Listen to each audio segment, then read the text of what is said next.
everyone, welcome to U.S. Military Summary. Recently, there have been many images and videos showing Russia deploying a large number of T-55 tanks from the Pomorsky storage depot by rail, raising suspicions about whether they will be brought to the Ukrainian battlefield or not. This move comes after U.S. President Joe Biden announced that he will send M1 Abrams tanks to the Zelensky government. T-55 tanks were produced during the Soviet era and have been stored for many years. If it is indeed brought to Ukraine, will it be a match for M1 Abrams tanks? Let's compare these two tanks in today's video.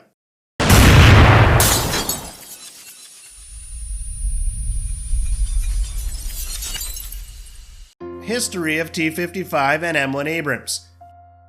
T-55 is one of the most widely produced tanks of the Soviet Union in the 1950s and 1960s. It was designed to counter Western tanks such as the M48 Patton and Centurion, and has been used in many different wars. T-55 was used in the Afghanistan War and the Iraq-Iran War, where it played an important role in supporting both attacking and defending forces. M1 Abrams is a modern tank developed by the United States in the 1970s and 1980s. It was designed to replace the previous modern tanks of the United States such as the M60 and M48. M1 Abrams has been used in many conflicts around the world, including the Gulf War and the Iraq War. With strong armor, modern weapons, and good mobility, M1 Abrams has played an important role in combat and has become one of the top tanks in the world. Comparison in design. T-55 is a tank with a relatively outdated design. It has a main engine located at the front and a gun turret in the middle. With a length of about 6.9 meters and weighing around 36 tons, T-55 is not particularly large but still formidable in combat. Although it became one of the most popular tanks of the Soviet Union in the 1950s and 1960s, the design of T-55 has become obsolete and no longer suitable for modern battlefields. On the other hand, M1 Abrams has a much more modern design than T-55. With the main engine located at the rear and a gun turret placed at the front, this tank has a length of about 9.8 meters and weighs around 62 tons. M1 Abrams is designed to operate effectively on diverse battlefields, from mountainous terrain to swampy areas. This design helps M1 Abrams meet the needs and requirements of the U.S. military in international conflicts and clashes. Comparison of armor. The T-55 tank has thin armor and is not equipped with modern bulletproof technology. The armor of the T-55 is between 100 to 200 millimeters thick, enough to withstand some machine gun and small caliber gun rounds. However, the armor of the T-55 is not strong enough to resist modern anti-tank ammunitions or missiles. On the other hand, the M1 Abrams tank is equipped with much stronger bulletproof steel armor, with multiple layers of armor combined with modern anti-bullet technologies such as depleted uranium armor. The armor of the M1 Abrams is between 750 to 1200 millimeters thick, strong enough to withstand modern anti-tank ammunition and missiles. With such strong armor, the M1 Abrams can ensure the safety of the crew and weapons inside the tank when under fire in a combat environment. In summary, in terms of bulletproof capabilities, the armor of the M1 Abrams is much superior to that of the T-55, which is also the strength that has made the M1 Abrams one of the modern tanks widely used around the world. Comparison of weapons. The T-54 tank is equipped with the 100mm D10T rifled gun, weighing 1,950 kilograms, with a maximum chamber pressure of 289 MPa.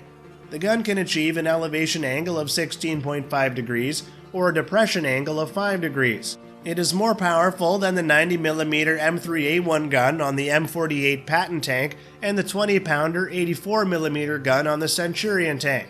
However, the D10T gun has two limitations. It does not have a smoke extractor, and to replace the barrel, the gun turret must be lifted off the turret ring and the entire gun assembly pulled to the rear. This is a common feature of most tank guns in the 1950s.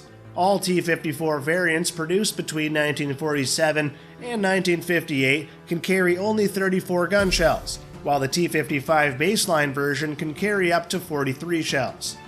On the other hand, the M1 Abrams tank is equipped with the smoothbore M256A1 120mm gun, designed by Germany's Rheinmetall AG and manufactured under license in the United States by Watervliet Arsenal, New York.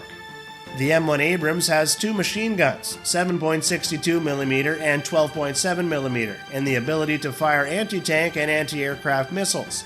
The M1 Abrams can fire many different types of ammunition, especially its primary APF-SDS shell, the M829 depletion uranium shell.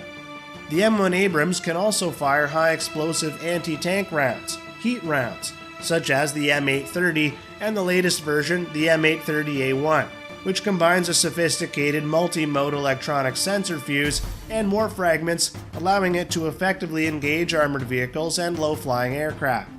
In summary, the M1 Abrams tank far surpasses the T-55 in terms of ammunition and the strength of its gun. Comparison of mobility. In terms of mobility, the T-55 has a maximum speed of about 50 km per hour on flat terrain and about 30 km per hour on difficult terrain. It can cross a maximum ditch depth of about 2 meters and slope up to 60%. In contrast, the M1 Abrams has better mobility, with a maximum speed of about 68 km per hour on flat terrain and about 48 km per hour on difficult terrain. It can also cross a maximum ditch depth of about 2.74 meters and slope up to 60%. The difference in mobility between these two tanks is very clear. The M1 Abrams has a higher speed and can cross steeper ditches than the T-55, which gives it an advantage in situations that require fast attacks or agile movement on difficult terrain. On the other hand, the T-55 may be more suitable for defensive situations and combat on hilly terrain. However, both tanks have good ability to cross difficult terrain and are widely used in conflicts and wars. Comparison of electronics. Among the two tanks, T-55 and M1 Abrams, M1 Abrams is the tank that is equipped with the most modern electronic technologies. With its information and control system, global positioning system, radar detection system, and electro-optical aiming system, M1 Abrams can help the crew quickly and accurately detect and identify targets. On the other hand, T-55 is not equipped with modern electronic technologies like M1 Abrams. Without information and control system, global positioning system, GPS, and radar detection system, T-55, may encounter difficulties in target identification and communication between the crew members. Therefore, in terms of the ability to use electronic technologies, M1 Abrams is superior to T-55. However, T-55 has proven its effectiveness in historical conflicts and wars, despite lacking modern electronic technologies. If the two tanks, T-55 and M1 Abrams, were to confront each other on the battlefield in Ukraine, M1 Abrams, with its much better bulletproof armor and modern technologies such as radar target detection system and 120mm gun, would be able to quickly and accurately detect and destroy T-55. In contrast, T-55 is not equipped with modern technologies that can protect it against external impacts and bullets like M1 Abrams. With its thin armor that is only 100 to 200mm thick, T-55 would be easily destroyed by M1 Abrams. Therefore, in a direct confrontation on the battlefield in Ukraine, M1 Abrams would have an advantage over T-55 and could easily destroy it without much difficulty. T-55 may become a moving target for M1 Abrams' practice shots, making it unable to perform its combat missions. Thank you for watching this video. If you found it helpful, please like and subscribe to the channel for more useful information. Have a great day.